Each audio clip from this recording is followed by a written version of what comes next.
Breaking news చూస్తున్నాం. దేశంలో ప్రతిపక్షాలు ఏర్పాటు చేసుకున్న ఇండియా కూటమి మూడో భేటీ ముంబైలో జరగనుంది.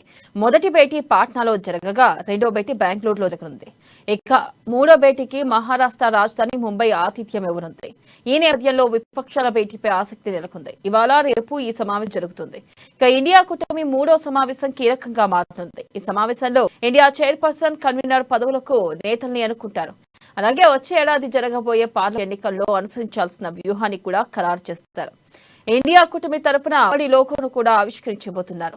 ఇండియా కూటమి ఎలాంటి ఆటంకాలు లేకుండా ఉండేందుకు 11 ప్రధాన పార్టీల నుంచి 11 మందితో ఒక సమన్వయ కమిటీని ఎన్నుకోబోతున్నారు. చైర్పర్సన్, కన్వీనర్ కమిటీ ఎంపిక ఈ 2 రోజుల్లో జరగబోతుంది. ఇక ఈ భేటీలోనే కమిటీలోని పార్టీల విషయంలో కీలక నిర్ణయం తీసుకునే అవకాశం ఉంది.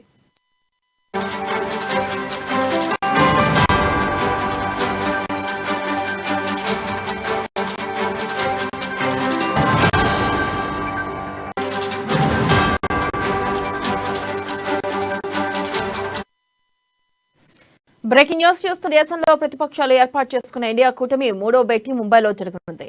మొదటి పాట్నాలో జరగగా రెండో భేటీకి బెంగళూరులో జరిగింది. ఇక మూడో భేటీకి మహారాష్ట్ర రాజధాని ముంబై ఆతిథ్యం ఇవ్వనుంది.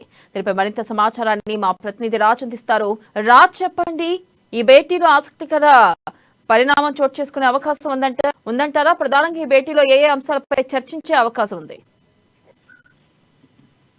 ఇప్పటివరకు గతంలో 2 సార్లు జరిగినటువంటి ఇండియా కూటమి సమావేశాలు ఏవైతే ఉన్నాయో వాటి పరువైనటువంటి అనేక కార్యక్రమాలు ఫలితాలు మొదట పాట్నాలో జరిగింది. తర్వాత ఇండియా కూటమిలో మరికొన్ని పార్టీలు వచ్చాయి.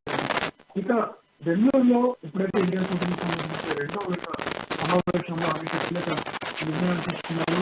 పార్లమెంట్ సమావేశాలకు ముందు జరిగినటువంటి ఆ మీటింగ్ లో పార్లమెంట్ వర్షకాల సమావేశాల్లో మణిపూర్కి సంబంధించి కలిసికట్టుగా ఏ రకంగా పోరాడాలి, కేంద్రం చేస్తున్నటువంటి పనులు ఏవైతే ఉన్నాయో వాటిని ఏ రకంగా ప్రజలకు వివరించాలి అనే దానిపై ఈ పార్టీలన్నీ కూడా ఒకే మాటతో ఒకే రకమైనటువంటి యాక్షన్ ప్లాన్ తో ముందుకెళ్ళాలి.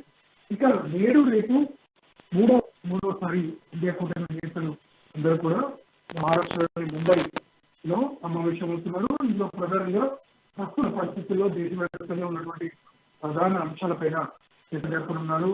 ముఖ్యంగా రాజకీయ పరంగా కూడా, ఎందుకంటే రాష్ట్రాల ఎన్నికలు ఏవైతే ఉన్నాయో అక్కడ గతంలో మనం విడివిడిగా పోటీ చేయడం కంటే ఒక ఉమ్మడి అభ్యర్థి, ఎందుకంటే ఇండియా కూటమిలోని ఏ పార్టీకి ఆయా ప్రాంతాల్లో బలం ఉందో వారు మాత్రమే పోటీ చేసే విధంగా సంబంధించిన ప్రణాళిక సిద్ధం చేసుకున్నారు. ఎందుకంటే పార్టీలు ఒకటి కూటమి చెందినటువంటి పార్టీలు పోటీ చేసి లేదా ఆ కూటమి ఇప్పటికే అభ్యర్థి కనుక పోటీ చేసినట్లయితే ఓట్లు తీసే ప్రమాదం. కాబట్టి అందరూ కలిసి దీనిపై సమన్వయంకు రావాలనే ఒక ఉద్దేశం ఉన్నారు.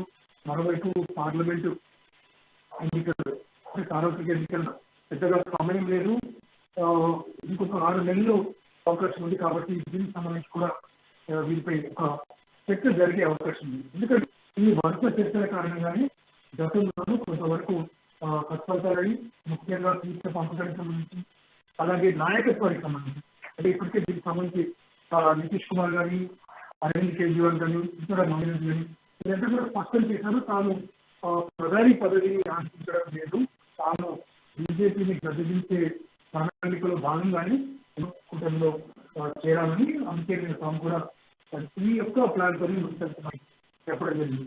అయితే గతంలో కంటే ఈసారి కూడా ఓట్ల సంఖ్య, ఓటీ చేరేదైతే ఉందో అది పెరుగుతుందనే సమాచారం ఉండడంతో సరే ఎంపీ సీట్లలో కూడా తప్పకుండా ఎక్కువగా పెరిగే అవకాశం ఉంది. మరోవైపు రాష్ట్రాల్లో కూడా అధికారంలోకి వచ్చే అవకాశం ఉంది. సో కాబట్టి ఈ విషయాలపైన సమన్వయంతో వెళ్ళాలని ఇండియా కూటమి నేతలు భావిస్తున్నారు. అందులో భాగంగానే ఈ 3 చర్చల్ని మొదలుపెట్టారు. దీనికి సంబంధించి ఏవైతే విధానం రేపు సాయంత్రం 4 గంటలకు ఇదంతా కలిసి ఒక ఉమ్మడి పత్రికా సమావేశం నిర్వహించి వెల్లడించనున్నారు. Right, thank you Raj.